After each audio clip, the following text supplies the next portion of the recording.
I like the idea that he's in this threesome. He's like, all right, so this condom comes from Greece, and it's a 2021. Like it's wine. Yeah.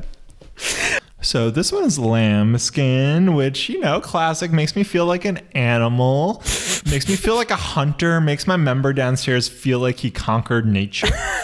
Immediately she's like, if you use the word member one more time, this is over. She's like, how else am I to refer to it?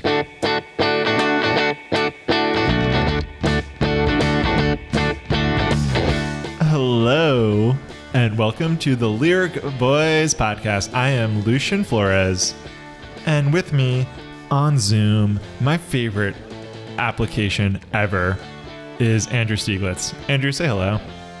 Hello. I'm glad that Zoom is your favorite application. That is a lame application for it to be your favorite, but good for you. Thank you. So, this is the Lyric Boys podcast audience, and listen, I know you check in every single week and you listen to this podcast, but if you're just someone who somehow drunkenly stumbled upon the Lyric Boys podcast while scrolling through Spotify while you're on the toilet making your morning BM, I'll tell you what the Lyric Boys podcast is. It is a podcast where me and Andrew, the aforementioned grump that you just heard, I take offense to that. You called me a grump, and you called me an aforementioned grump, and I do not know what aforementioned is, and I assume it's an insult about my masculinity. Oh, I wasn't talking about grump. I was talking about aforementioned. Anyway. Don't insult me. Yeah, how dare you call me aforementioned? I should be mentioned now. So this is the Lyric Boys podcast. It is a podcast where we take one of our favorite artists or musicians or bands and we pick 10 of their lyrics. We pick 10 of their craziest, funniest, wildest, most insane, most absurd lyric. The kind of lyric you hear in a song and you think, what did that man just say? And we talk about those lyrics. We dissect them in a comedic, funny way. We have a good time. We get into it. We share stories. We philosophize, if that's a word. We make jokes and we have a good time. I think you're using the word philosophize or philosophy.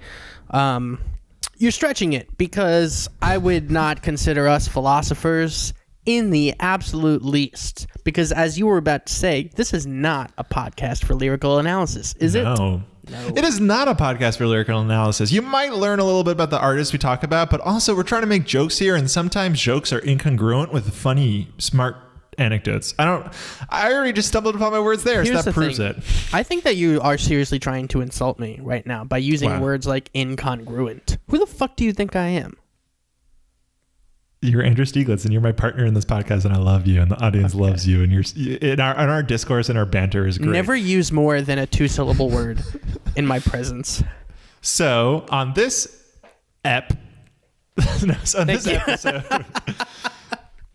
on this episode, we're talking about the one, the only Childish Gambino, aka Donald Glover.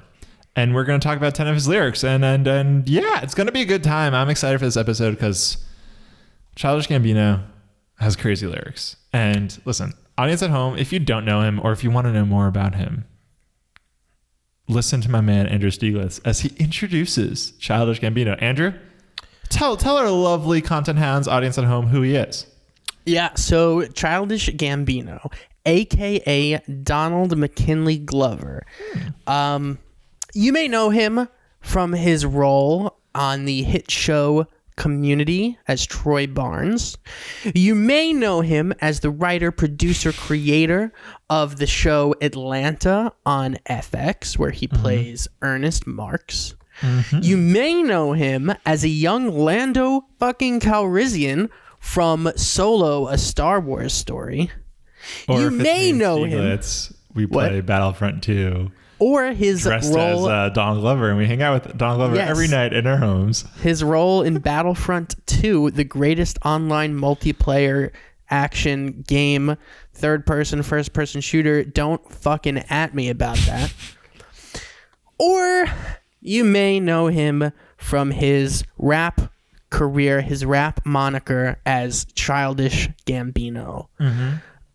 He takes on many different forms. He is a multi-hyphenate talent, and we stan. So As Childish Gambino, he's released a number of albums, starting with his early EPs that were like untitled from the year like 2010. But the song Freaks and Geeks came out of that EP and kind of blew up in the hip hop community a little bit. People were like, okay, this guy has some like funny lyrics. I just want to say one thing to contextualize a little bit more.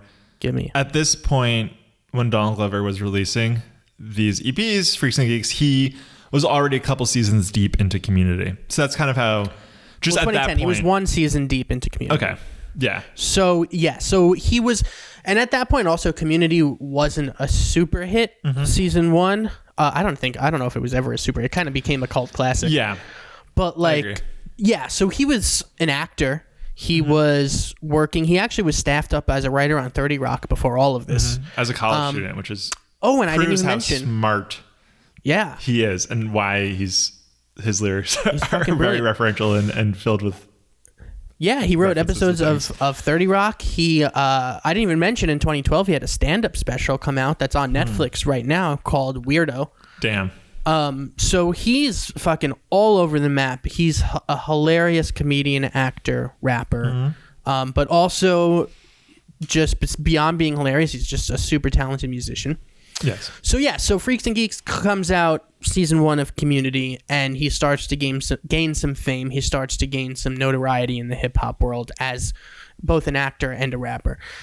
And then he releases his album Camp in 2011. This is like season 2 or like going into season 2 or 3 of Community. Yeah. And Camp definitely took off. It got a lot of, interestingly enough, a lot of music journalism didn't give it the critical reception that it deserves. However, I think that people have now come back to it and been like, holy shit, this is way better than we thought, because this is fucking awesome. But like, he had songs like Bonfire and Heartbeat come out of that, and those were singles, and those got play definitely like in the hip hop scene. Yeah. And I will say that like Donald Glover's early career, Childish Gambino's early career is very... It's his lyrics and his songs are very referential, and he references a ton of TV shows and indie bands and pop culture and makes lots of jokes, talks about his dick a lot. And we'll talk about that more, but it just like that's kind of the vibe that these early albums had, where his lyrics and his songs were hard, but a lot of lyrics were also very funny. He's a funny man. He's a 30 Rock writer. He was like kind of a comedian at this point. Yeah. Yeah. So I think that kind of made some music critics feel weird, where it's like these lyrics are so funny and so referential, so nerdy. Yeah, and I think they were like, how do we internalize this or contextualize it rather in terms of hip hop and the hip hop world right now? And to those music critics, I'd say fuck you and you're fucking gatekeeping, because Donald Glover, Childish Gambino is awesome, and it is gatekeeping in a way. It's you're gatekeeping the culture of hip hop, and you shouldn't. So anyway. After the album Camp, he released the album Because of the Internet, and that's the album that really fucking broke through for him. I mean, that's the album that really put him on the map as a serious rapper, because it definitely took a darker tone than Camp. It had a lot more serious, sort of self-reflective lyrics. It was sadder in many ways, still referential, not as much. Not nearly right. He kind of shed the nerdy, goofy personality for a much more like serious, introspective personality. But like you get hit songs like 3005 from that, which have referential lyrics, but they're also about feeling isolated, and they're about feeling like not having any friends, even though you're super famous. Yeah. And so that really blew up Childish Gambino as a rapper, and he started to tour a lot as Childish Gambino, and keep in mind he's still on the NBC, he's still on a hit NBC sitcom, or maybe it wasn't a hit, but it was a primetime NBC sitcom. So he's doing all of this, he's starring in a sitcom, he's putting out these albums, and he afterwards, after Community ends, he creates the show Atlanta for FX, which is like another now, and that's a serious hit. That is like, first of all, amazing show. Yeah. But also, that became a huge hit for FX. And I think that's what kind of changed the way people viewed him. I think because that show is like very smart very funny, but also relevant for sure. Exactly. It's relevant and it's like timely. Like Community is silly and funny and I love it, but it's a sitcom. So people were like, oh, this man from a sitcom's writing it. And it's like now he is like creating a show where he has something to say as an artist. And he has something to say that feels a little bit deeper than his role as Troy Barnes. Even though like, we both, Community is like one of my favorite shows. It's one of your favorite shows. We love that show. And it's just like fucking fantastic show. It's if you like Rick and Morty fans, if you like Rick and Morty, Dan Harmon, the creator and EP of Rick and Morty, is also the creator and EP of Community. So go ahead and do yourself a favor and watch it if you never have, because it's fucking great. Yeah. And you'll see a young Donald Glover, and he's a little baby face in there. And then in 2016, while working on Atlanta, he put out, honestly, and I'm not saying this because we're on the podcast, it's honestly one of my top 10 favorite albums of all fucking time, Awaken My Love. And that album is so different because it's actually not a hip hop album.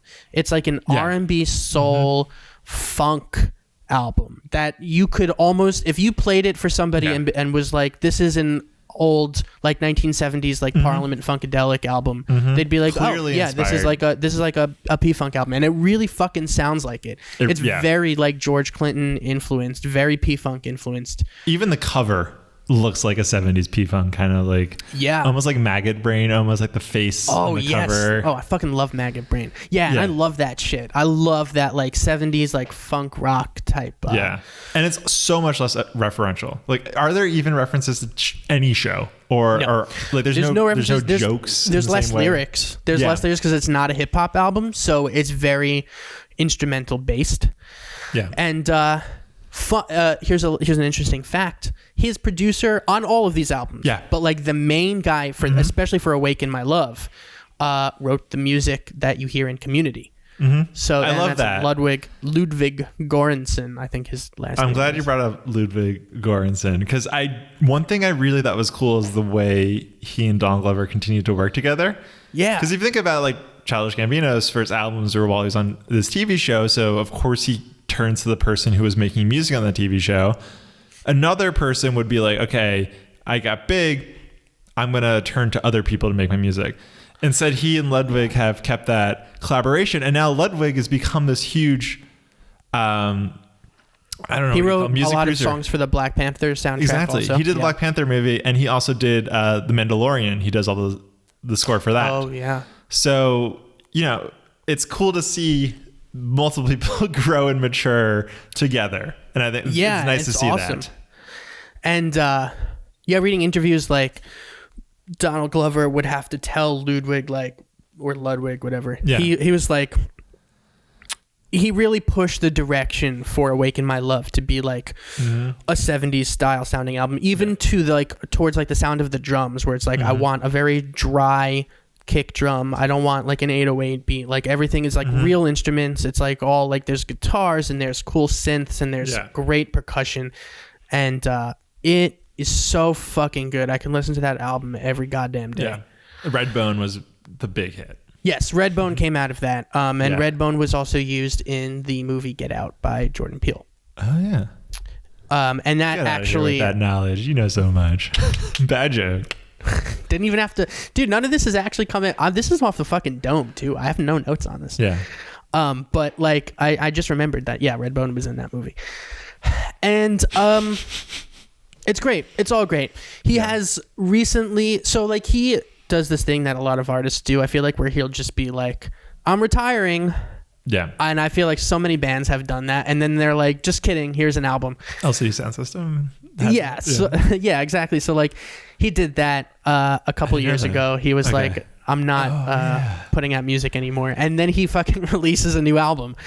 Last March, he released the album 3/15/20, which came out on 3/15/20. And day after my birthday. Oh, I don't want you guys to know what my birthday is. We'll scratch that. What are they gonna like? I don't want them to know. Lucian's birthday. How can we harass him on his birthday? Harass me by telling me I'm talented and I'm a king. Anyway. Also, yeah, This so Is that was the America he latest released, thing. which was like, Oh yeah, This Was that song blew America up. was huge. Yeah, the music video, and that was a song. single. That wasn't even on any album. That was just a single. Yeah. Music video is very famous, and yeah. So and since then he's like hosted SNL. He put out 3:15:20. I saw him at Madison Square Garden, and That was the big moment in his career where you saw him at Madison Square Garden. Oh yeah, he actually announced, he was like, "Ladies and gentlemen, Andrew Stieglitz of the Lyric Boys, future Lyric Boys, is here." He's just prescient. He knew that the Lyric Boys would happen, and he knew it would be a hit podcast, baby. You know what he did at MSG is he's like, "Everybody, I want you to put your phone away right now. Do not record this concert." He literally is like, "What you're at right now, this is church." And I was like, "Hell yeah, that's awesome." Yeah. Amen. But yeah, so that is Childish Gambino, aka Donald Glover. And that being said, Lucian, you have something you want to say about subscribing to the Lyric Boys? Yeah, well, so I just want to say one thing about Donald Glover, which I've always, because I was such a big fan of Community, and I know you knew him even before Community when he was an NYU student putting out sketches. Oh fuck! I didn't even fucking mention that. Yeah. Dude, okay, let me just mention. Okay. Let me just. I know I hated on gate. I'm not a gatekeeper. I just want to say, before everybody else knew Donald Glover from Community, okay, me and my friends found this sketch comedy group called Derek Comedy, and we used to watch these sketches pre-fucking YouTube. This was like 2004, 2005, right before YouTube hit. We went to derekcomedy.com and found all these sketches. Yeah. And I used to watch them all the fucking time. And they're still funny. Like, I feel like I like quote, or like them. I should. I quote it. I quote like, "Hi, my name is Brian, and I like to skateboard all the time." And that's Donald Glover's line. And they're so fucking good. And I remember when they moved to YouTube. I remember when YouTube came out and they started putting them on YouTube. And I was like, what's this site? I just want to go to derekcomedy.com. Anyway, I had to mention that because I'm cool. Before we get into lyrics and before I tell people to do something, I will say that Donald Glover, because I was a fan of Community and I knew who he was. And it was it's been really interesting to see his career as both a comedian, actor, show creator, showrunner, artist, musician, like just to see his career as everything crazy grow has been fascinating. And so we were talking about this other day, like Camp and Freaks and Geeks. I definitely thought that song Freaks and Geeks is so fun. It's so funny. It's so enjoyable. It still holds up. And I do remember it came out, it did get shit on a lot. And I was definitely like, oh man, I like this, but is it uncool for me to like it? And that was definitely a thing around his early career. Just because and I find that fascinating. Like I looked up reviews, like Camp, for example, Pitchfork gave Camp a 1.6. Rolling Stone gave it a 3 out of 5, so much better review. Consequence 3 out of 5 is like good for Rolling Stone, yeah. by the way. Consequence of Sound gave it an A-. So like all over the place. Because the internet too. Consequence of Sound, a different writer reviewed it because the internet gave it an F.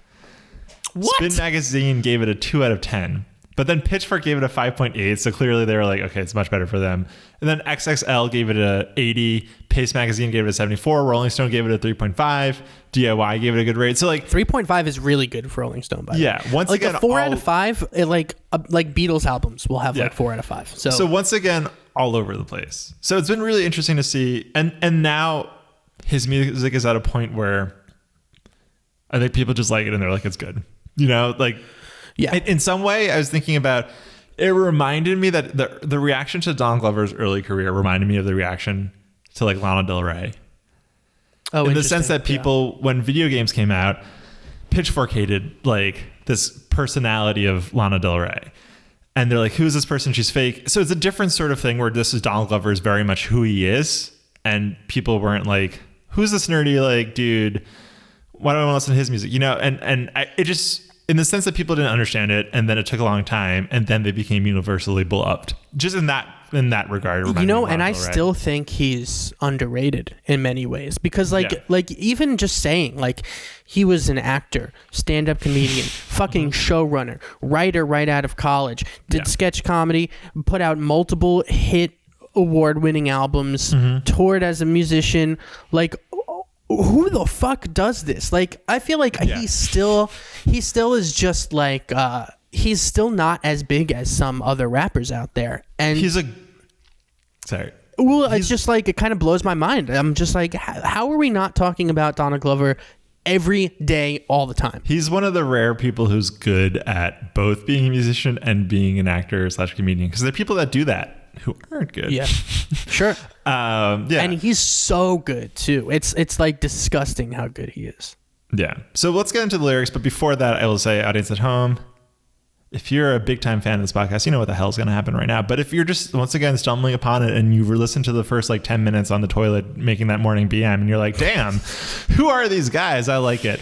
Do me a favor and just subscribe to the Lyric Boys podcast. Like, you might be on Spotify. You can hit the follow button. You can be on iTunes. You can hit subscribe. You can be on YouTube, Stitcher, like Overcast, wherever.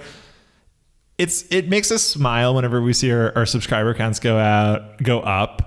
It just makes us feel nice. It makes us feel like, oh, damn, these people, they're listeners. And hey, you'll also, the benefit for you is that you'll know when a podcast is released and you'll have it to your door. We just learned that one of our friends takes a weekly Monday night bath listening to the Lyric Boys podcast. That could be you. That could be you, audience at home. That's the power of subscription. What could be more soothing than a lavender candle, essential oils, warm bath water, and our voices? This is the part of the podcast where we say, hey, if you're taking a bath right now, enjoy that bath. You do you, king. You do you, queen. You do you, awesome person. Your life is great. Anyway. And you deserve it. You deserve this bath. Let your hair down. And if you don't have hair, bald looks great on you, baby.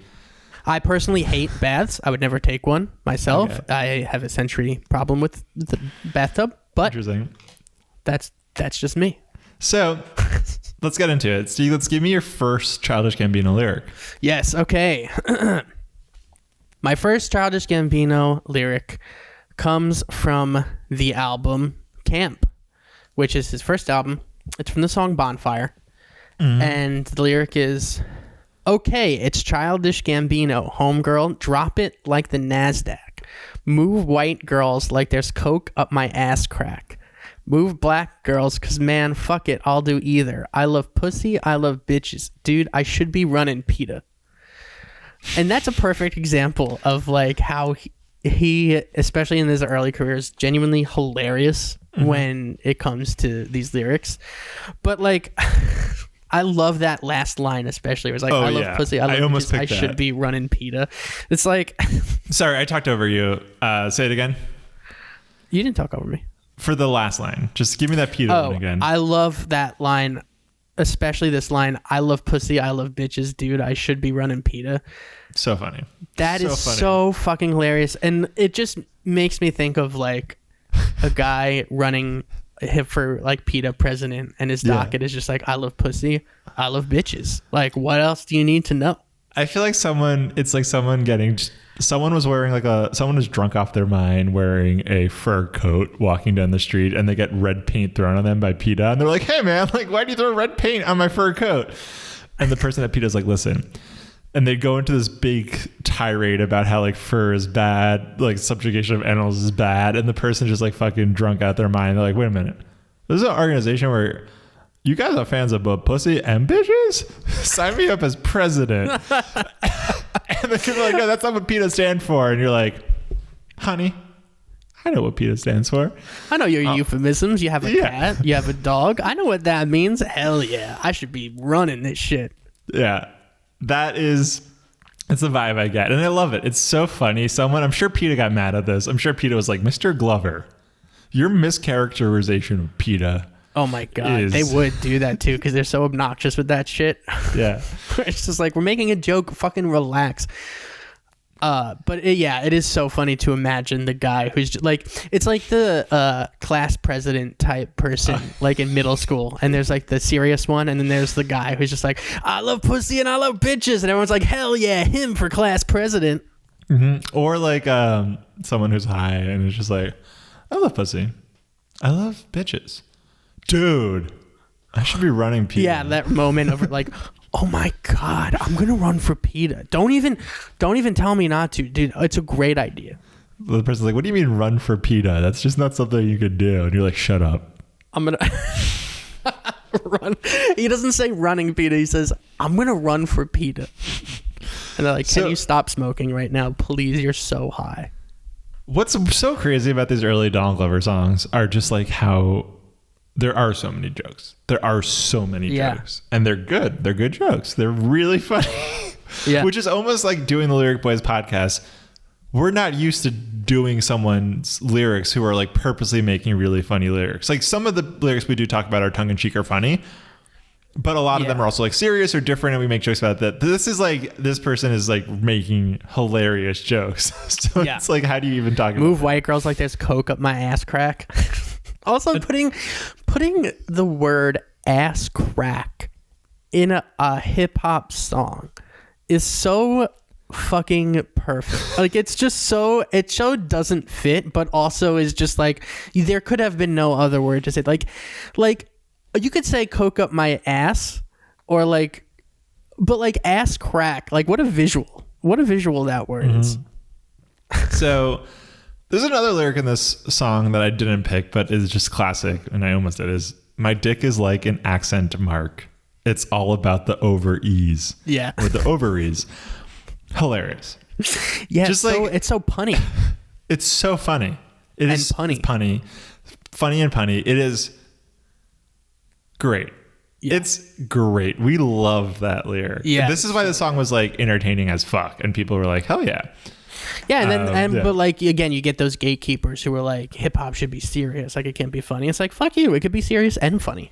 A big thing, and we'll talk about this probably at some other point in the podcast, is a big thing I think about Donald Glover's early career is him talking about not fitting in anywhere. Mm-hmm. Not him being this nerdy black dude feeling like he wasn't black enough for other people, but also not being a white nerd and not being comfortable in that space.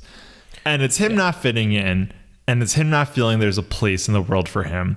And I feel like a lot of the reviews of the album kind of glossed over that, and we're just like, you're not rap, you don't belong because you are too nerdy and funny. And it's like, dude, you are doing the exact thing that Donald Glover is saying, and in a way, like we're not obviously the guys to really be diving deep into this, but I just want to say that like that if you perpetuate that as a music reviewer, then like there's no judgment, there's no other way to say that it's fucking racist.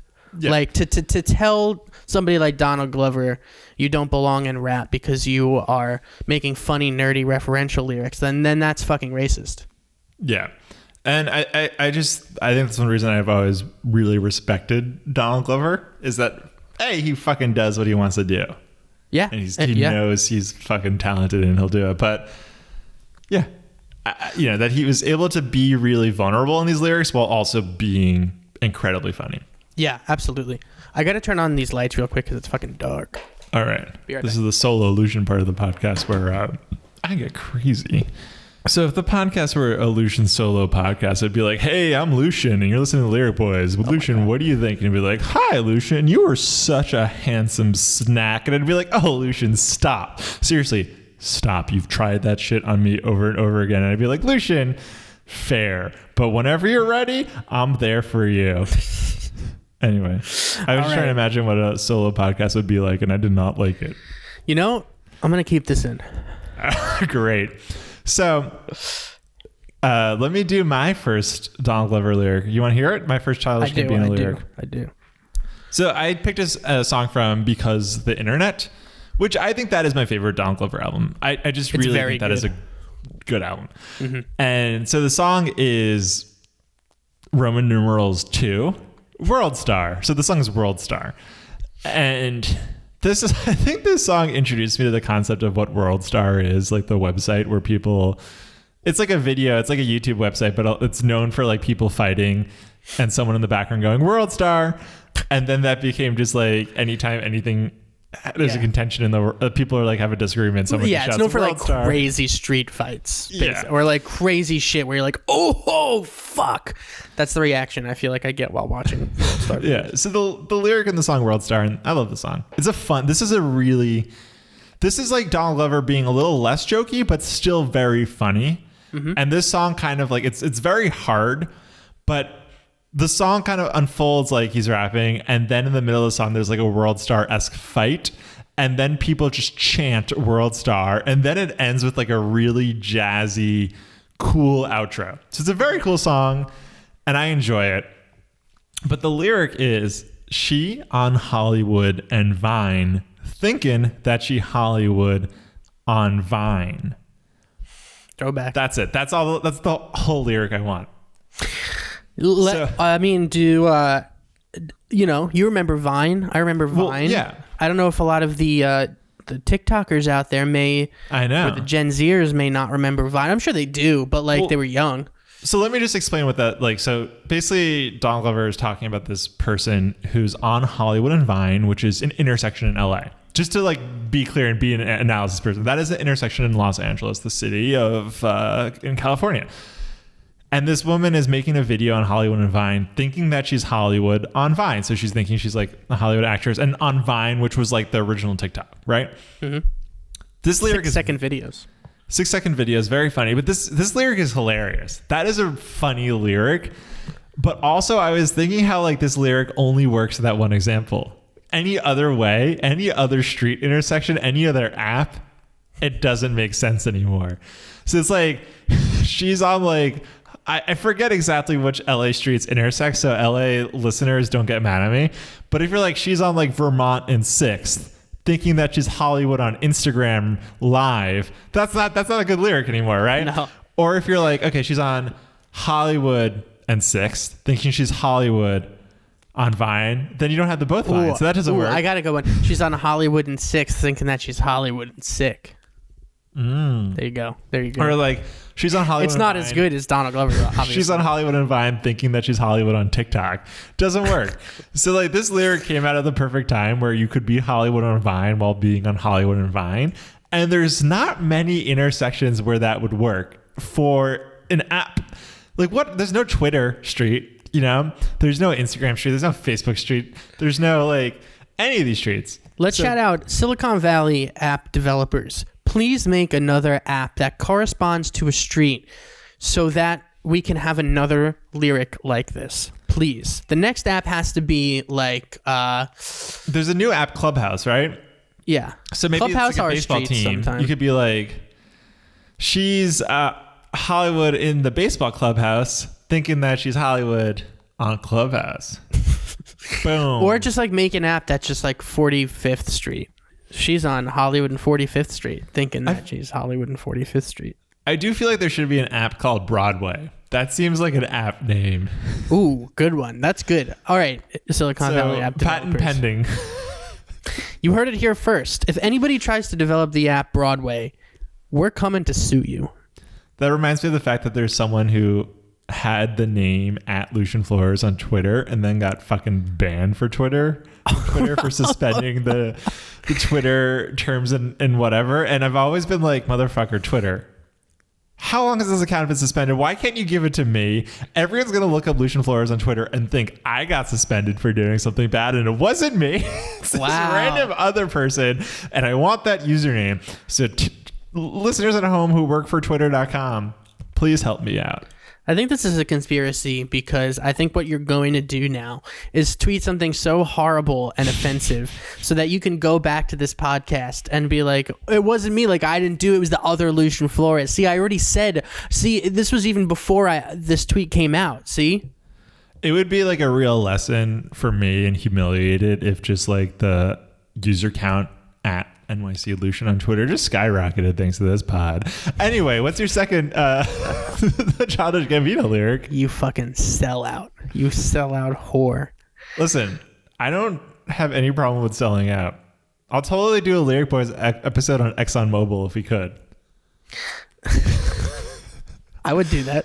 Here at the Lyric Boys, we're dissecting 10 spills in ExxonMobil history. Number 1. Wow, that time they spilled in the Gulf of Mexico. What a hilarious time. So many wildlife died, and so many global catastrophes have probably happened as a result from the temperature of the oceans increasing. It's like when the oil goes in the water becomes black, and it becomes black water. That's crazy, man. All right.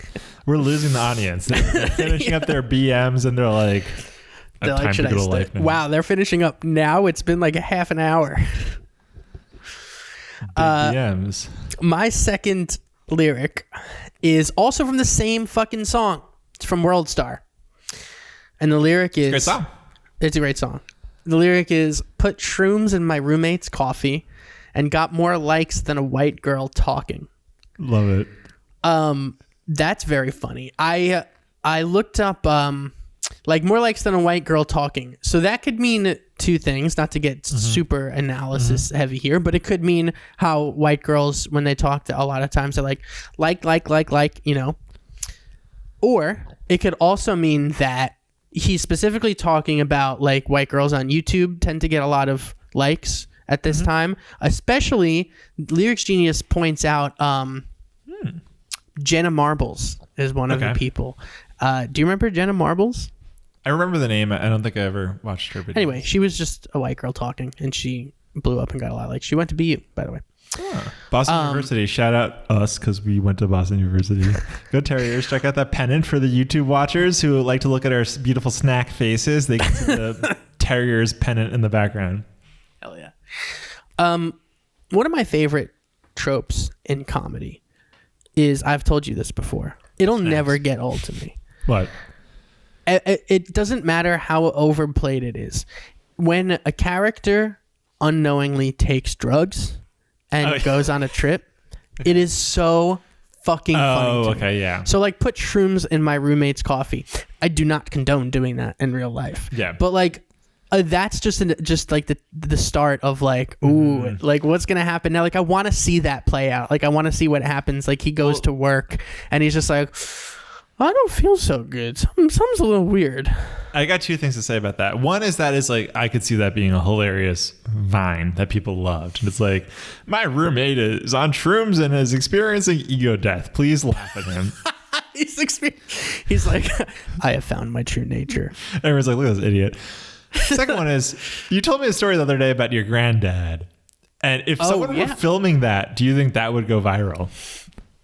Oh, 100%. So what is the story? Tell the content hounds at home who are just like, want to know. Okay, so the story about my grandpa is that in the 1950s, there was this thing called MK Ultra, a government sort of like program. I guess some would call it a conspiracy, but it really definitely happened, because it was basically like the government was experimenting with these drugs on veterans and people who were currently serving in the army to see the effects that they had, and a whole slew of other things. But my grandpa, who was a veteran at that time from World War II, heard of it. I was just about to say heard of it. Is that become such a common joke in the way we talk, where we just say a thing that everyone knows? We're like, heard of it. World War II is when we beat the Nazis. Heard of them? Heard of them. Yeah, you heard of the Nazis. So he came home and he was out of his fucking mind. And my grandma says that he like opened the window to their upstairs apartment and he was proclaiming that he was Jesus Christ and he was going to jump out the window because he could fly. And there's no history of any type of like schizophrenia or hallucinations in my family. So the only conclusion that we could draw was that he had some hallucinogenic, probably LSD, because that was like the thing at the time that the government was giving this. But anyway, he like tried to jump out the window. My grandma had to hold him back. My uncle, who is my mom's brother, had to call an ambulance. And like the ambulance basically like stabilized him and like he came down. And that's the end of the story. But like, imagine seeing like a TikTok. I'm sure you can find this of a guy being like, I'm Jesus Christ. Sorry, at the hospital, they were like, this man is on LSD, right? Oh, yeah. They did say that he was on like some hallucinogenic. Yeah. I think that it was LSD, but like they were like, I he's on a hallucinogenic right now. Yeah. Like, so anyway, yeah. I just wanted to get that part because it's important that those actually verified. Yes, you know, like it was actually it was true, and your grandpa is not someone who does hallucinogenics. No, but yeah. Oh, yeah. They had to, they basically were like, he's on hallucinogenics, he's gonna come down, it'll be fine. But like, how fucking crazy, hilarious. That video on TikTok would be like, LOL, my grandpa thinks he's Jesus. And it would just be like this old man being like, I'm Jesus Christ. And you'd be like, oh, LOL, grandpa, you're just on drugs. Yeah. Okay. Here, Wikipedia says MK Ultra, codename given to a program, the CIA program of experiments on human subjects that were designed and undertaken by the CIA, some of which were illegal. Yeah. So they basically were like giving people drugs, and we're like, what's this? What did MK stand for? I don't know. I don't know. Audience at home, if you know what MK stands for, tweet at us at the Lyric Boys Podcast and say MK stands for mostly crazy. Killing it. I don't know. You want to know my crazy for a second Childish Gambino lyric? I do. It's from the song Sweatpants. Also is from Because the Internet. Love that song. And the lyric is, ain't nobody sicker in my fisker. Vroom, vroom, ho. Ain't nobody. The Fiskers don't make noise when they start up, just so you know. So this is like a very hype part of the song. So just so anyone doesn't know, I looked it up. So Fisker, I always assumed was a motorcycle or a car. Apparently, it's a brand of an electric car. Okay. So it makes sense when an electric car starts up, it doesn't really make much of a noise. So this is a really hype part of the song where he's like, ain't nobody sicker in this like dope car that I have. Vroom, vroom. And then the song just like kind of stops. The beat literally cuts out. Yeah, and Donald Glover's is like, or Donald Glover, I called him Donald Glovers. Donald Glover is like, Fiskers don't make noise when they start up, just so you know. That's hilarious to me that he corrects his song and corrects his lyric, and it's just like, what a funny moment.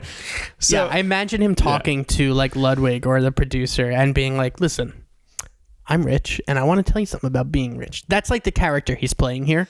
Yeah. Well, it's two things. One, it's like, they're like, Donald, you know, you could write like about cars that make noises. He's like, no, it has to be a Fisker, but Fiskers don't make noise, but I really want this vroom vroom. So it's two things that came up to mind here. One is that it made me think, okay, so I write scripts, I write comedy sketches. You do too. And there's sometimes when you're writing, don't tell me what I do. There's sometimes when you're making a joke or writing comedy sketches where you're like, well, technically this isn't really true.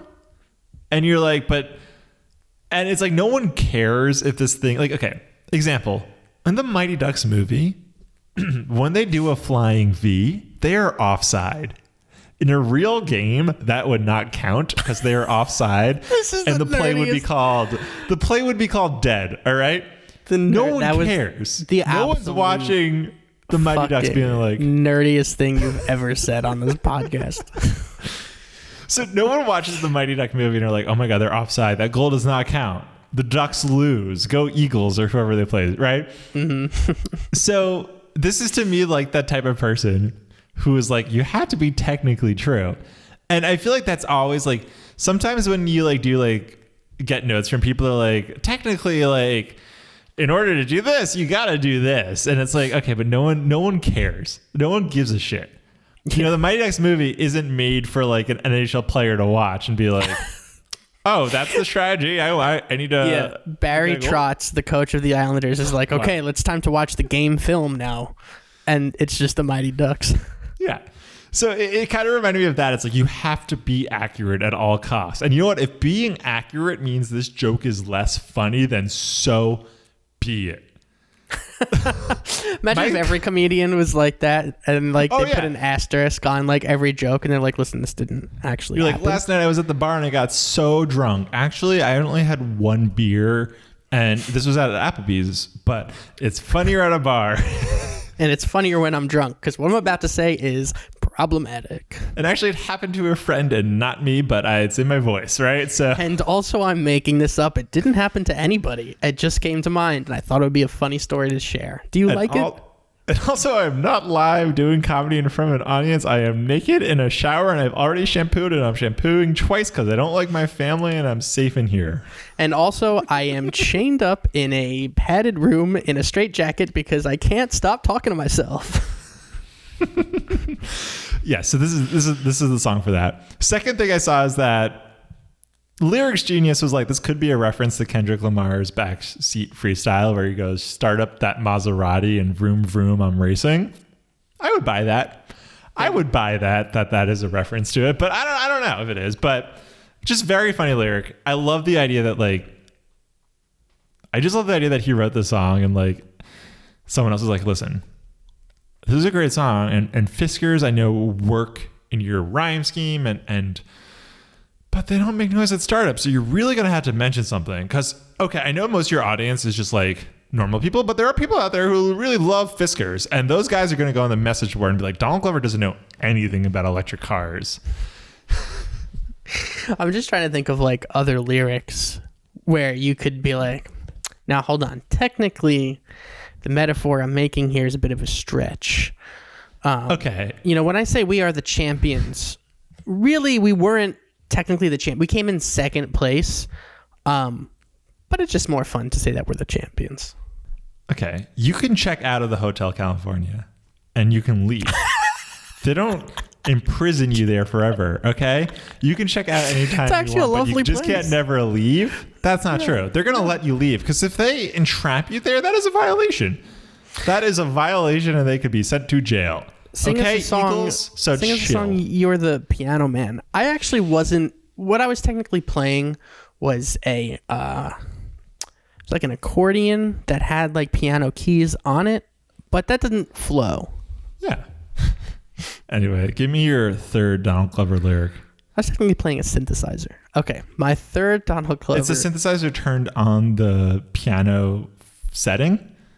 Sing Right. us a song. You are the synth player using a piano-based preset. To be clear, that's what you are. And I strive for accuracy. Yeah. My third Childish Gambino lyric is from the very famous and great song Redbone. And the lyric is, you want to make it right, but now it's too late. My peanut butter chocolate cake with Kool-Aid. I'm trying not to waste my time. What a disgusting combination. Peanut butter chocolate cake with Kool-Aid. That sounds fucking gross. And it always like strikes me as like he's trying to tell this woman how beautiful she is. And if somebody called me peanut butter chocolate cake, fucking delicious. With milk, I'd be like, hell yeah. That makes me feel good. With Kool-Aid, I'm like, so I leave like a gross sour taste in your mouth that combines horribly with peanut butter and chocolate. I don't want this combo. Peanut butter chocolate cake, like you said, delicious. With Kool-Aid, not my thing. But what do you think it means? I mean, maybe it does mean that she leaves a bit of a sour taste in his mind, even though she is like peanut butter chocolate cake. But so he's calling her his peanut butter chocolate cake with Kool-Aid. Yeah, she's saying you want to make it right, but now it's too late. My peanut butter chocolate cake with Kool-Aid. It's like there's a lot of great parts about you, but you just ultimately don't work. Individually, you're great. Individually, you are amazing.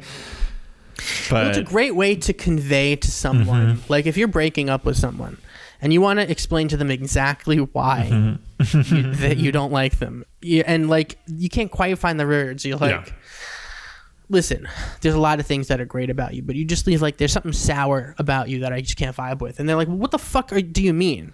And they're like, eat peanut butter chocolate cake and then drink Kool-Aid. That's your personality, okay? I also don't think of Kool-Aid as sour. No, but no. Kool-Aid is sweet, but like the combination of that, like eat peanut butter chocolate cake and then drink Kool-Aid. It's like brushing your teeth and then drinking orange juice. Like that's just a sour, gross taste. And listen, look at that. Donald Glover doesn't have to be referential and ridiculous to He have did reference Kool-Aid. He referenced Kool-Aid, yes, but very true, very true. And he also referenced peanut butter chocolate cake. I actually never noticed his lyric in the song.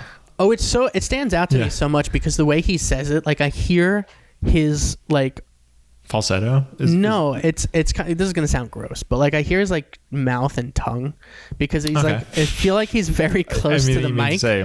He's like, yeah, that's what it sounds like, and I feel like he just ate peanut butter chocolate cake with Kool-Aid after saying this line.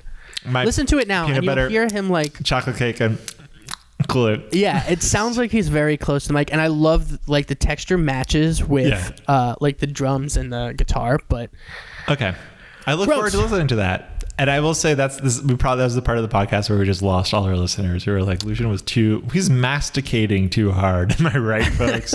Am I right? We don't like loud masticators. Everybody masticates. It's normal. Okay. Yeah. Don't let the church tell you otherwise.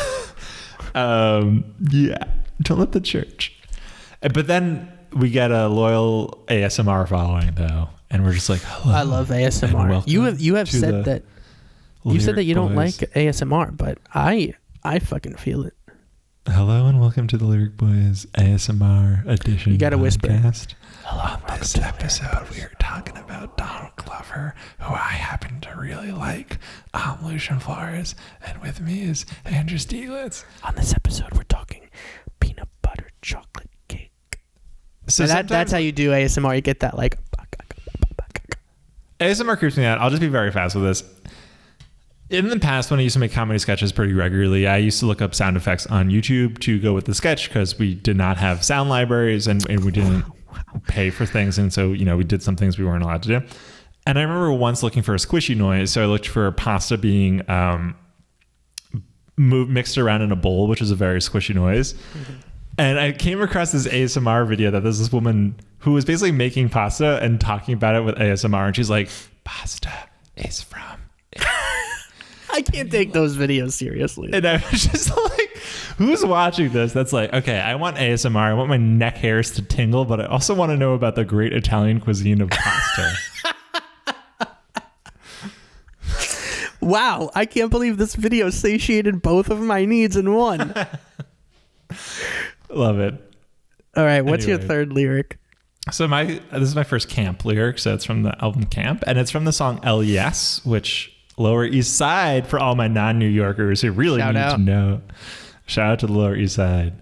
So this was okay. So I was listening to, of course, a lot of Childish Gambino preparing for this podcast, and you expect him to be very funny. And I had heard so many songs in my life, and I forgot about this lyric. It literally just made me laugh out loud when I heard it because the way he delivers it is so funny.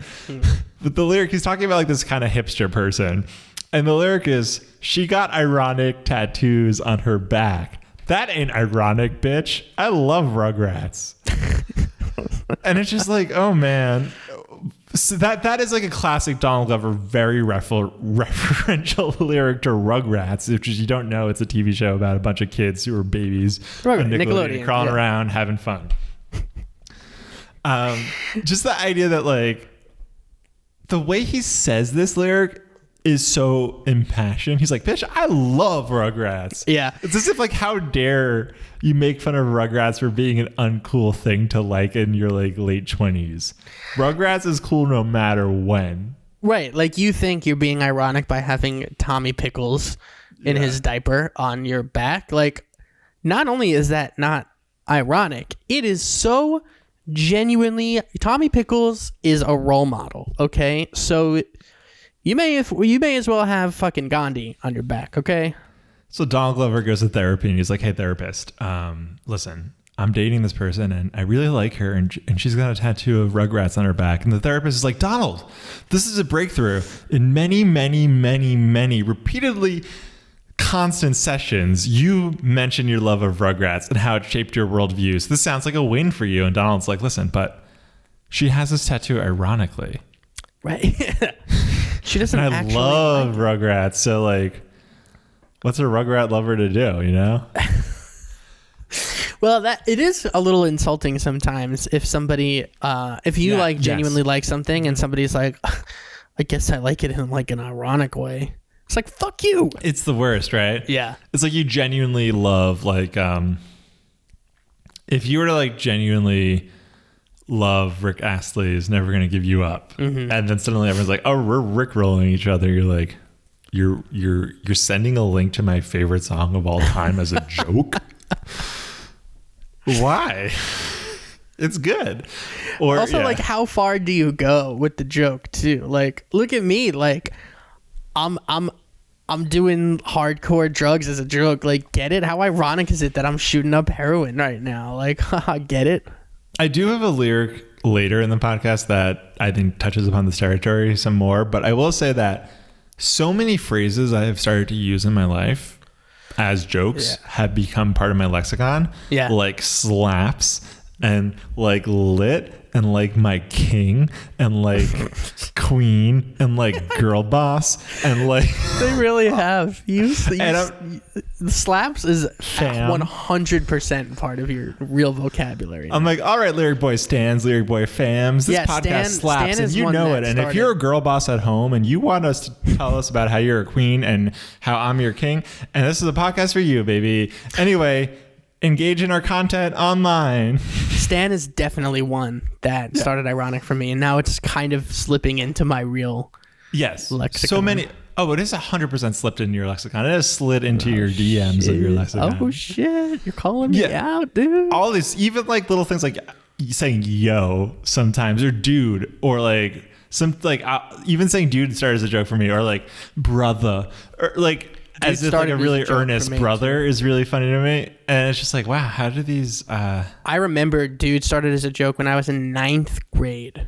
It started as a joke because I had a friend that said it all the time. Yeah. And I was just like kind of making fun of him as like, dude. And it's all I say now. It 100%. It's like how I address people.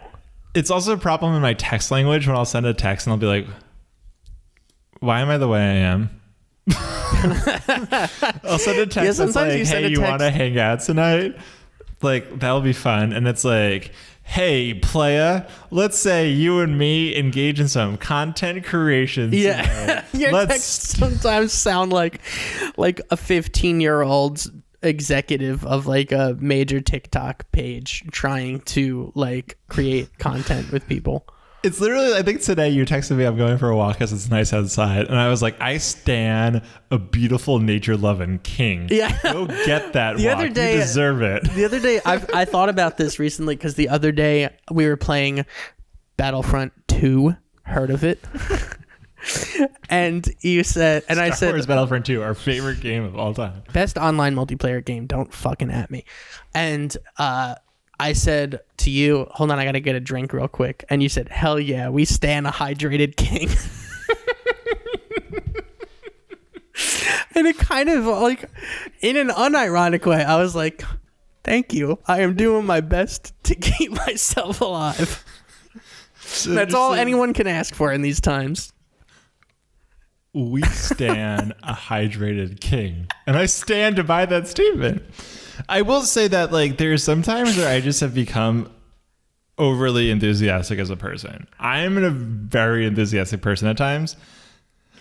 And I feel like one thing I do well to, pat this king on the back for a minute is that I think I hype other people up sometimes. Yeah, you do. But that's good. That's good in a good way. Yeah. So like sometimes I just do that, or like someone does a normal thing and I'm just like, wait a minute. Am I in Spain? Because I'm looking at a king running a dope society in front of me. I don't know what that joke was. It's a bad joke. But my Spain?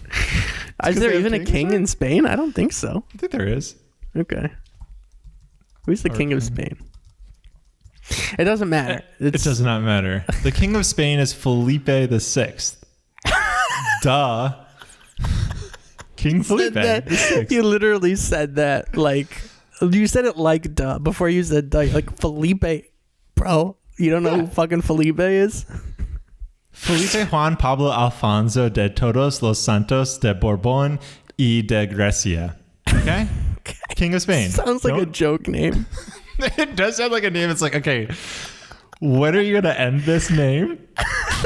At what point are you like satiated with enough names in his name to be considered a name? Or what do you like? What are you compensating for here? You couldn't pick a name. This is such a long name. Felipe Juan Pablo Alfonso de Todos los Santos. It's okay. So it's Felipe Juan Pablo Alfonso of all of the saints of Bourbon and of Greece. De Grecia? Is that Greece? I'm not sure. Okay, like Felipe, we get it. And he's like, no, I'm king of all of the saints of Barbone. I don't know what Barbone is, but all the saints that are there, that's fucking me, bro. I love how this is a really fun tangent, King. We are tangential kings, but we always know how to make a transition back into the podcast because we have learned that. You want my fourth lyric? Childish Gambino. Oh my God. You want my fourth lyric? Is that what you want right now? King, I love every lyric. It doesn't matter if it's lyric 1, lyric 2, lyric 3, oh my lyric God, 4, shut the lyric fuck 5. up. Okay. They're all lyric 1 to me. Everybody and I think our listening, content hounds at home will agree. everybody listening is like, Lucian, shut the fuck up right now. Everyone who's listening who woke up with the case of the Mondays is thinking that. Everyone with a healthy attitude on life loves me the most. Fun fact, we are not recording this on a Monday. Okay. What day of the week? We're going to be mysterious and not tell you. Yeah. We're mysterious kids, puppies. We're like the Stranger Thing kids. Oh my God. Okay. My fourth fucking lyric. Can I goddamn get a fucking word in edgewise here? Yeah, King, do yourself. Live. Live, life, love. Come on. Okay. You know what? Live, laugh, love is going to like start to be an ironic thing. And then I'm going to like really get a live, laugh, love sign and put it up in my house and be like, oh shit, I like this. Live, laugh, love. Sometimes I see those signs and I'm like, it's a really nice sign. I wish it just didn't say live, laugh, love. As I mentioned, someone the other day went up to me, gave me a peace sign and just said, nourish yourself. And I was like, okay. And now that's become a catchphrase of mine. That's going to be a real thing that enters your real lexicon now. Nourish yourself. Okay. My fourth lyric is from the album, again, Awaken My Love. Seriously, one of my favorite albums of all time. I believe it. From the song California. And it goes, she want to move to California. She must have fucking lost her mind. She want to move to California. That's how they get you every time. She make a movie with her friends, put it up in a minute. Everybody say ain't no loop at the minute. Everybody saying how you do it. You did it. She want to move to California. So like, who's they saying okay, that's how they get you? We'll break it down a little bit. Yeah. So like that's how. Well, exactly is like somebody being like, I think I want to move to California, and this like crazy conspiracy theorist being like, that's how they fucking get you. First you move to California, then they indoctrinate you into their liberal left-wing Hollywood elitist cult. Okay, then next thing you know, you're making a movie with your friends and you can't even loop it at a minute. Okay, videos these days on TikTok need to loop at a minute. You can't even fucking do that, and now you're indoctrinated into this leftist cult in California. That's why we need to stay right here in good old Des Moines, Iowa.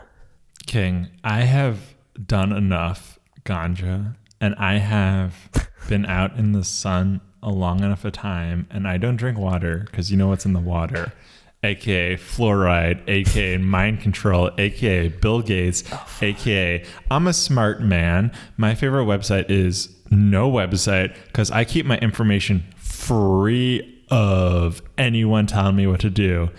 Anyway, if you move to California, you're going to go out in the sun. You're going to go to the lovely beaches there, and you're going to get sunburnt, and you're going to get pruned, and you're going to wrinkle up, and you're going to become ultimately a California raisin.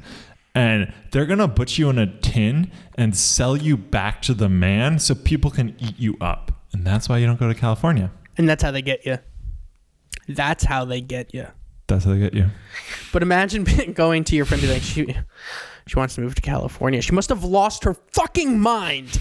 Like, that's such an extreme reaction to be like, I think I should move to a different state. Have you lost your fucking mind, California? You know what goes on there? As someone who is moving to California at some point this year, You must have lost your fucking mind. lost my fucking mind. I do think that about California, though. It's like, it's cool. It's fine.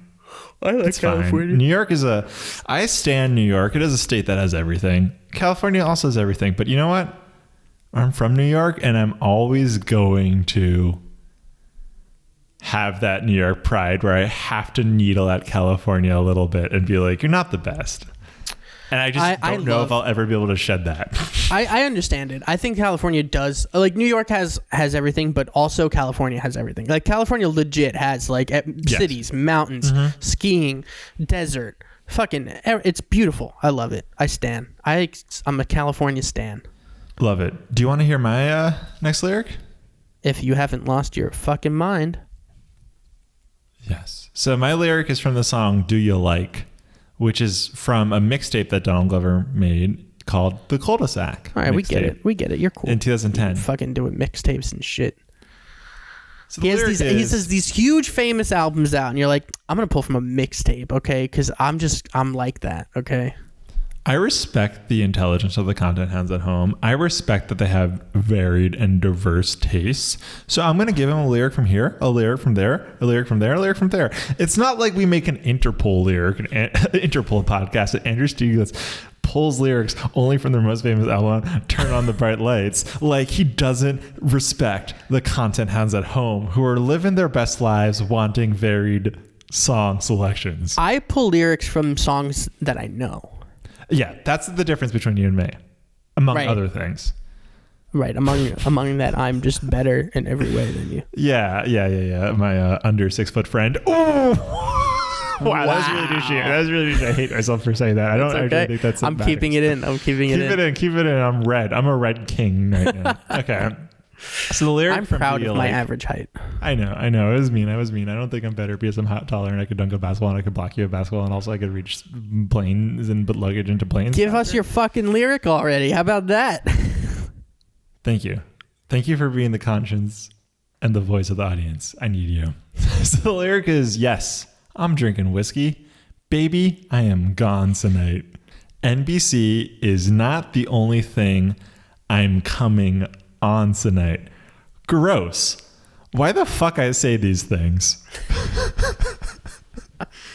So that's a good Community reference there, by the way, because he's on NBC. It kind of makes me think of you because I know you love whiskey. What? I do love whiskey. And whenever you drink whiskey, you text me and you're like, I'm drunk. That's basically it. That's who you are, right? Whiskey just makes me happy. Like the feeling. I love gin. Gin and whiskey are the two liquors that I'm just like, I'm a happy drunk. Yeah. So, just that vibe of like, I'm drinking whiskey, I'm gone. And then to be like, NBC is not the only thing I'm coming on tonight. Aggressive second lyric. That's so aggressive. To be clear, it's, just if anyone doesn't know, it also sounds like Community was on NBC, so him being on NBC, that's the joke. Well, it sounds like so this is season 1, like early Community, right? Yeah. So like when you're on that early of a show, like obviously there's always fear that it's going to be canceled and you're just going to turn into a nobody, right? Because it's not going to, it may not be a successful show. So like I'm imagining this guy who just got like a pilot deal made and the pilot is showing on NBC and he's taking this girl out and he's like, I got a pilot on NBC. It's coming on tonight. And she's like, oh my God, that's so cool. And then he just gets so fucking full of himself from that. He's just like, and also NBC is not the only thing I'm coming on tonight. And she is like, it's a first date. It's like one of the first things he says. And she slaps him in the face and leaves. She says, have fun coming on a double-plied tissue, you fucking asshole. Have fun coming on single-plied tissue, you poor person. Have fun coming on the grass. Anyway, outside like a maniac, like a fucking animal. So this is one of the most relatable Donald Glover lyrics, not for that first 2 lines, but for gross. Why the fuck I say these things? I think that constantly. I think that all the time. And like, even if I tell a joke that I'm like, this is really funny. Like, I wrote a script the other day and I sent it in, and after I send it in, I'm just like, there's so many inappropriate jokes in this. that I feel great shame for, and I think they're funny. I think they're really funny, and I like stand by them. But also, what the fuck is wrong with me? That is a constant thing where I'll make a joke and be like, why? Well, here's the thing that I am grateful for. I'm grateful to actually have that as part of this podcast, because I feel like I have the opposite in my head sometimes, where I don't have the voice in my head that says don't say that. And the Lyric Boys fans, there's a little bit, not to give you too much behind the scenes, but there's some, let's say, footage that or like audio snippets that have not made it into the podcast, because Lucian, thank God, was like, maybe that joke went a little too far. Yeah, well, it was like early in the podcast when you were just like, I'm gonna be a sex god. Well, it wasn't about that. It was just like, I think that crude, crass, disgusting sex jokes are funny, and I say them. But then, like, also then I would listen back and be like, maybe not. It's like, also, if a joke works, it works sometimes, and if it just like slightly doesn't work, then it is embarrassing. Yeah, and that's the hard line to draw. And good thing my jokes always fucking land. Yeah, exactly. I stand a consistent king. So, there's so many times, even like I'll write a script or read a script I haven't looked at in a couple of months and be like, I came up with that? That's fucking nuts. I'll just literally be like, who thought of that? Me? No, that's messed up. Me? Oh, but it's kind of funny though. I think of that sometimes when I write sketches. I come back to it. I'm like, oh, whoa, this is fucking funny. And sometimes when you film sketches that you made and you wrote something ridiculous in the script and then you see it playing out in front of you and you're just like, wow. Everyone on set, like the production designer designed this thing. This actor right now just ripped off his shirt and yelled. Because I told him into the mic. Because of a joke I wrote. Piece of paper. And now everyone is committed to this. And they're getting paid money. And they're putting this on their reel. And they're coming together to do this hilariously insane thing. Yeah. And you're just like, that's nice. or you're just like, I am a god. I can control what people do. If I write it on a piece of paper, they will do it. Yeah, that's when it gets when you have a little bit of a god complex, and that's not a good place to be in. No. I do not stand a god complex. I know you're saying that ironically, but it very soon is going to become non-ironic. No, it definitely is not. I use stan all the time, but I also slap. I thought everyone used slap, and then my friends in a group chat the other day on a Zoom were telling me that I am the only one they know who uses slap, and I'm like, no, that's not true. Everyone uses slap. Yeah, I don't know anybody else who says slaps, but I like it. I like it as a word. I think it's a good word. That word slaps. All right, give me your fifth and final Childish Gambino, aka Donald Glover lyric. Hell yeah, my fifth and final lyric is from the album Camp, and it is from the song Heartbeat. The lyric is, I'm paranoid that these girls want something from me, and it's hard to make a dime go 100. And my dude freaking out over a worse fate. She on time, but she late for their first date. Cause he went and tried out all new condoms. Slipped off into threesome, good problems, right? Wrong. Asking him if she gonna play games with the Super Smash Brothers, but none of them you. So there's a lot there. There's references, right? You got a video game reference. The funniest thing about that lyric to me, if I could isolate a funny moment, is he went and tried out all new condoms. like he's in the store. He's like, so tell me about this one. It is ribbed for her pleasure? He's talking to the pharmacist. And then when you say ribbed, what'd that mean? He drops his pants and he's like, let me just see if this will fit. Give me about 30 seconds. I like the idea that he's in this threesome. He's like, all right, so this condom comes from Greece and it's a 2021. Yeah, like it's wine. Yeah. Or he's just like they're about to have sex, right? It's like a heated, passionate moment. And he's like, okay, great. I have a vintage 1965, ultra rare condom. Okay, I can use that if you want. If your taste maybe is a little bit more modern, I have a beautiful 2018. So this one is lambskin, which, classic, makes me feel like an animal, makes me feel like a hunter, makes my member downstairs feel like he conquered nature. Immediately she's like, if you use the word member one more time, this is over. She's like, how else am I to refer to it? It's like, other than my member. Oh yeah, my member. It's not a threesome, it's a foursome, because my member's invited too. Me, you, her, and my member. I also like that it's like a 1920s guy having sex. He's like, see, dame, why don't you suck on my member right there? That's like a Cary Grant film. Cary Grant motion picture. Or Jimmy Stewart perhaps would do that more. Jimmy Stewart's like, see here, why don't you suck on my member there? I can't do Jimmy Stewart. I'm very grateful that we don't have really gratuitous graphic sex scenes with those actors who I know and love. I'm glad. I know, because if it was today everybody's making fucking pornos basically. On Netflix, they are, dude. Netflix shows are getting out of control. And Jimmy Stewart would have to have a Twitter.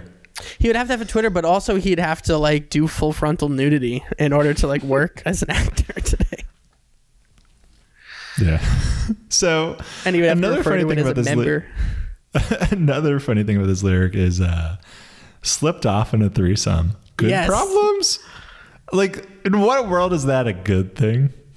That it's he's not. like, that's a good thing, right? And then he's like, right? Wrong. It's what moment where he was like... Well, yeah, what moment where I'm listening was I on board for a second with the right? Also, look, not to be too graphic, but slipped off in a threesome. I can't picture. I don't visualize how that can happen. Just a question. I don't see it happening. Lyric Boys, content hands at home. If you were ever in a threesome. If you have any idea how a condom can slip off during sexual intercourse where it just flies off a member, smacking someone in the face, please email us at lyricboyspod@gmail.com.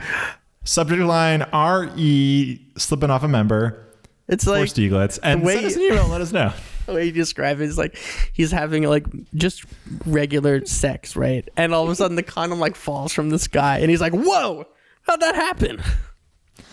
So this song is also kind of interesting because it's kind of like him sleeping with someone he's on and off again with, or someone he really liked as a kid or really had a good thing with, and now it's just sex and he's very confused. And it's a very messy song. This is a very messy song. He's not in a great place emotionally. And I think the end of the song ends with him going, are we dating? Are we fucking? Are we best friends? Are we something? In between that, I wish we never fucked, and I mean that. But not really. You say the nastiest shit in bed and it's fucking awesome. Which is hilarious. Such a stream of consciousness. Such a stream of consciousness, and such a guy thing to be. He's like, I don't know if we're in love or if you're just using me or if I'm just using you. Should we have ever done this? And it's like, nah, you say dirty stuff. You called it a member. I love that. Yeah. Member. Wow. I remember. I stan. The very first day that member. I don't know. Some Earth, Wind, and Fire references. We know. We stan the song September. Are we on your fifth lyric right now? Yeah. Oh my God. Ladies and gentlemen, Lucian has another lyric for us, as if he hasn't said fucking enough already. That's right. Audience at home, you love the sound of my voice as much as I love the sound of my voice. Doubt it? Because I fucking love the sound of my voice. So my fifth Donald Glover, Childish Gambino lyric is from the song All the Shine off of the album Camp. And I think this just encompasses everything we've talked about in this podcast. So wow, how can it possibly do that? Well, I'll tell you, friends. The lyric is, I am a role model. I am not these other guys. I rap about my dick and talk about what girls is fly. I know it's dumb. That's the fucking reason I'm doing it. So why does everyone have a problem with talking stupid shit? Or is it real shit? Because sometimes that stupid shit is real shit. Like when you make out with your best friend's baby sis, you know, the one with short hair you used to babysit? See, that's not even right. You with the different girl like each and every fucking night and kiss her while she's sleeping and sneak out the front to catch a flight. That's not life, dude. It's just making up for fucks I missed in high school. Wow. What? Well, he in this lyric, he does the same thing that he does with the Fisker, which is he says, see, that's not even right. Like he's correcting himself already. Mm-hmm. Once I'd be like, I'm a stickler for accuracy. And everyone's like, nobody knows the person or the reference you're making. So like, it's okay to just say that you used to babysit this girl and now you're making out with her. And he's like, no. I need you to know that's not entirely accurate. See, I didn't babysit her. Technically, I was babysitting someone else. She was next door. She would come over. But anyway, it just makes more sense for me to say I babysat her. Yeah. The reason I won't ever be a stand-up comedian is that I feel wrong stretching the truth. It's not because I'm not funny. No, it's not that. It can't be that. I like that he talks about the fact that he raps about his dick a lot. And he's like, I know it's dumb, but that's why I do it. But I do like that, you know, it's that thing where he's talking about, why does everyone have a problem with talking stupid shit, or is it real shit? It's kind of like, once again, doing something ironically, and then it becomes part of your real life too. It's like what we were talking about with saying Stan. It just like, hey, is it stupid? Is Stan stupid, or is it real? Or it's like a thing you and I do, and many people do, which is make a self-deprecating joke because you're getting ahead of how you can be made fun of. Am I right? Right? It's like you walk in a room and you're like, oh, what's up with this dumb man who just sucks the air out of everything and just constantly wants to make everything into a joke. Am I right? And everyone's like, listen, this is a wake. Or everyone's like, wow, glad you said it, because I wasn't going to be the one to say something, but... There's a fine line with self-deprecation. You know, there's a fine line. I try to do it a little bit, but not too much. Because there is the line where it's just like, wow, that man truly hates himself. And I love myself better than I love you. So you better think I thought about premeditated murder. Sorry, that's a shout out to the Kanye West episode. Kanye. Anyway, I love self-deprecating jokes too. I used to make them a lot more often, but now I realize that I am a hydrated king and I don't need to make them as much. Yeah. But yeah, I definitely used to become more comfortable. Yeah. I think there was one time where I was on a date with a girl and I made some self-deprecating jokes, and then she kind of ghosted me. And I was like, maybe I shouldn't have done that, because I feel like that's not, if there's any time not to, because I thought I was just being funny. But then I realized, like, yeah, if there's any time to not be self-deprecating, it's on a fucking first date. I don't know. I think there's a way to be self-deprecating in a charming way, like a little bit. But then when it becomes too much, it's like, oh, hi, sorry, I'm late. My mind's just, that's not even that funny. But if you're just like, you make a little tiny joke about like ordering shrimp because you're a shrimp or something. No, I honestly, and you do that in a funny way. That's great. Yeah. But then you're like, yeah, and I fucking hate myself. No, I don't even remember what the joke was, to be honest. I do remember thinking, like, a day later, being like, yeah, that was probably a lot. Yeah, I mean, it's a safety mechanism, right? You're getting out ahead of like what you think other people can use against you, and if you use it, then you hide behind it. That's what it is.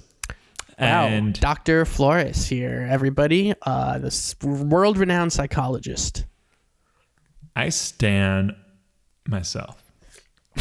Could you imagine if a therapist was just like, if you were like, yeah, I'm trying to do a lot of work on myself, but I'm feeling really self-deprecating. Therapist was like, I stan you, king. You are my king. You build me up. Would you go back to that therapist, or would you be like, no, thank you? If my therapist were like, Lucian, you're a king. And when I see a king, I shout out a king. And right now, honey, you a king. I'd be like, that's beautiful. Thank you so much. I would be like, no, thank you. I want my money back for this session. Sorry, I just shouted in the back. Especially because you have like an old Russian therapist, right? So it's like the idea I that love you my would therapist. say that. Yeah, but the idea that he would be like, you a king? Yeah. It's very funny. Yes, it is very funny. I also love the term like making up for fucks I missed. Yeah. Just like not making up for like relationships I could have had, or making up for like like a time where it's just like making up for fucks I missed that fuck. Like thinking about a girl as just like a solitary fuck. Like not like, oh, I missed like fucking Diana or whatever. Like as a person, just like, what was her name? Anyway, she was a fuck that I missed. I think of the Jason Bateman line in Arrested Development where he's like, the mere fact that you call it that makes me think you're not ready. Yeah. As Michael Cera says, I have pop in the attic. The mere fact that you call it that tells me you're not ready. Yeah. The fact that you're just calling all these potential relationships fucks means like maybe that's what a fuckboy is. Yeah. Oh, there we go. That's where you get the term fuckboy. A boy who refers to relationships as fucks. Hell yeah. All right. We done? Yeah, I think we are, but not exactly, because I remembered this time we have to write our own lyrics. Tell me more. Why don't you introduce the segment as I sit back, chill, just basking in the glory of my friend taking charge of telling the audience at home what to expect. I stan. Okay. All right, ladies and gentlemen, I have a notebook here. My notebook, which says a company that I used to work for on it, which we will not give publicity to on this podcast. It is a notebook I use during the Lyric Boys to write our own improvised Childish Gambino lyrics, or lyrics that lyrics of the artist we're covering. It's not Childish Gambino every time. Like if we did a Taylor Swift episode, I wouldn't be like, and now I improvised Childish Gambino lyrics. It's like, all right, move on, please. Okay, so we're going to take like 30 seconds and a minute, improvise our own, and just have a good time. Okay, here we go. This is interesting because there's so many different eras we can talk about, but I'm definitely doing early nerdy referentials. Yeah, I feel like you're going to be good at this. I actually don't think this is going to be one I'm good at. Okay, as I'm doing this, I'm realizing I'm 100% channeling early Donald Glover in the fact that it's kind of dirty. So bear with us, Lyric Boys listeners. So Stieglitz, Andrew Stieglitz and I just spent a little bit of time coming up with our own version of Childish Gambino lyrics, and now we will talk them for you.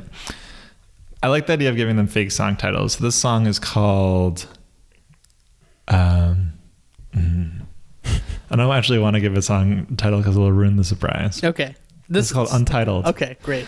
This is called Untitled 3/3/21, which is when we wrote it, when we recorded this podcast. Okay. So think early like Camp Freaks and Geeks, Childish Gambino. Yeah, me too.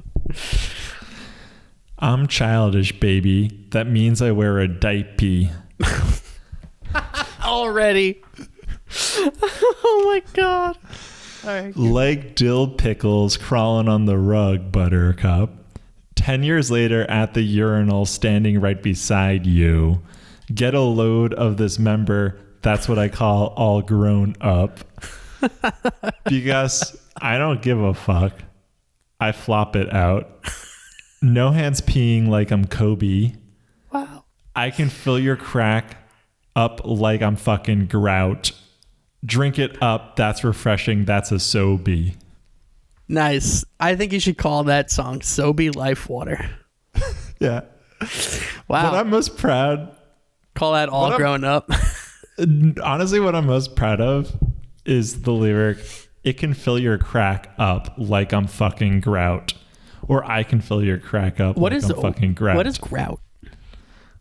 You know when you go to a bathroom and there's tiles on the wall or in a shower? Okay. Yeah. And there's that like stuff in between it? Yeah. Like that's the glue. grout. Okay. I can fill your crack up. Again, like crack is so, like ass crack is such a fucking hilarious thing to call it. This is the moment where I stand myself and I say, Lucian, good job comparing that PPE to a grout. Round of applause. All right. You. This one I guess we'll call video games, as in the Lana Del Rey song, but not at all like the Lana Del Rey song. That's the parenthetical of the song. Yeah. Video games like the Lana Del Rey song, but not at all like the Lana Del Rey song. All right, here it is. You ready? Yeah. Yeah, I'm a rich motherfucker, like your favorite chocolate ice cream. And when I see your girl, you know this dick make her scream.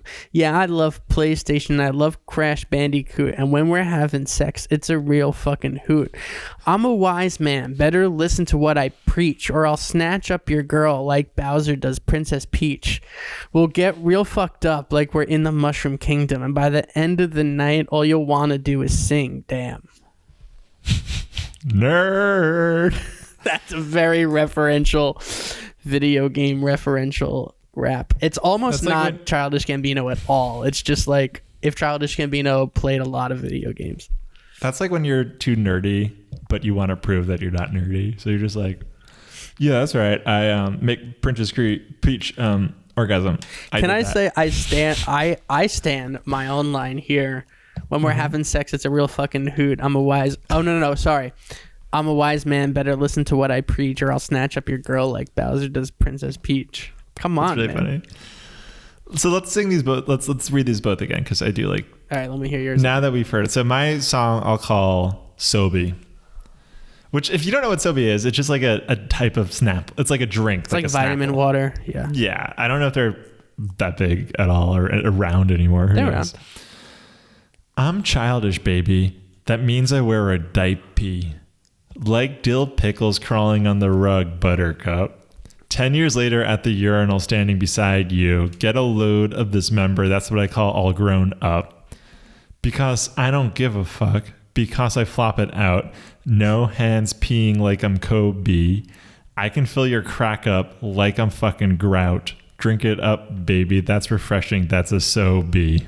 Boom. I like it. There's a good flow. Good flow. Thank you. I'm the king of flow. Everyone knows that. I laugh because it's false. See, this is an example of self-deprecation. Yeah? Yeah. Good. Good for you. Thank you. Wow. Do you want to hear mine again or no? Yes, please. Yeah, I'm a rich motherfucker, like your favorite chocolate ice cream. And when I see your girl, you know this dick make her scream. Yeah, I love PlayStation, I love Crash Bandicoot. And when we're having sex, it's a real fucking hoot. I'm a wise man, better listen to what I preach, or I'll snatch up your girl like Bowser does Princess Peach. We'll get real fucked up like we're in the Mushroom Kingdom. And by the end of the night, all you want to do is sing, damn. You know what your lyrics make me think of? Yeah, what? If you're like a kid, like a nerd in college that's like dating someone, you're like, honey, I wrote a poem for you. College kid saying honey is very funny. Babe, I wrote a poem for you. You and me were like Crash Bandicoot, because when we have sex, baby, it's a hoot. And I think that's really deep, you know? You know what? I think that it is deep, okay? Because... Okay, I think maybe you missed. Maybe in The subtlety of that. Maybe you missed. No, you missed the subtlety of the line. We'll get real fucked up like we're in the Mushroom Kingdom. You get it like mushrooms, but also I'm talking about the Mushroom Kingdom, which is in the Mario universe. Okay, where Princess Peach and Bowser live. Did you maybe miss that? Did you maybe? I know, I got it, and I like it. I think that you're stupid in that you missed it. I think the song "Video Games" like the Lana Del Rey song, but not like the Lana Del Rey song at all, is a good song. Thank you. Thank you. Thank you.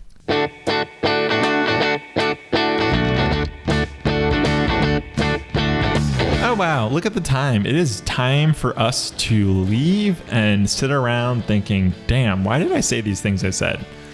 So, hey, that was the Lyric Boys podcast. You're used to me saying this is the Lyric Boys podcast, but honey, we're done. That was the Lyric Boys podcast. So, I hope you learned something about Donald Glover. If you didn't learn anything, hey, whatever, no refunds. This is free programming. But if you want more of this content, of this programming, of this sweet, sweet audio snack, just subscribe. You can subscribe on whatever platform you listen to this podcast. And that means that every week you're going to get this podcast delivered to your phone, to your computer, to your ears. And you get to enjoy all we have to offer. And we're also on Instagram, Twitter, Facebook, TikTok, and YouTube. You can find us at The Lyric Boys. We post clips from the podcast. We are there if you ever want to DM us and say hello. Because we like when people DM us. It makes our cold souls warm again, and it is a good time. Correct. That's it for me. Andrew, you want to tell me about this little ditty that is playing underneath my voice right now? Because it is a nice ditty and it slaps hard. Thank you for saying that this little ditty slaps hard, because I'm the This little ditty slaps hard. It's like somebody who just should never use slang. It's like when you teach. It's like if you were to teach your grandpa, like, grandpa, use the word slaps, and he's like, "Oh, this little ditty from 1926 is a real slapper." This little ditty slaps hard makes me think of like some old white grandpa. Yeah, exactly. At the Grammys introducing like the rap category for like best song, and it's like WAP, yeah. And it's like but it's like what's his name? Damn, it's James Taylor. It's like James Taylor being like, this little ditty slaps hard. It's WAP. It stands for wet ass. Oh my, ladies and gentlemen. Anyway, the little ditty you hear right now is a song that I made. And if you want to hear some more songs like it that have lyrics, I have a number of demos out under the name Freelancer, which is my musical project. And that is freelancerbandny.bandcamp.com. You can hear those, or go to Freelancer SoundCloud, or I don't know, wherever else you want to go. But those are the two places where my music is. That's wonderful. Lyric Boys fans, go to Twitter, or go to that website that he said. Go to Instagram, DM us, tell us what to wear in next week's episode. I will not listen. You might. I will. Tell us what to wear. All right, let's get the fuck out of here.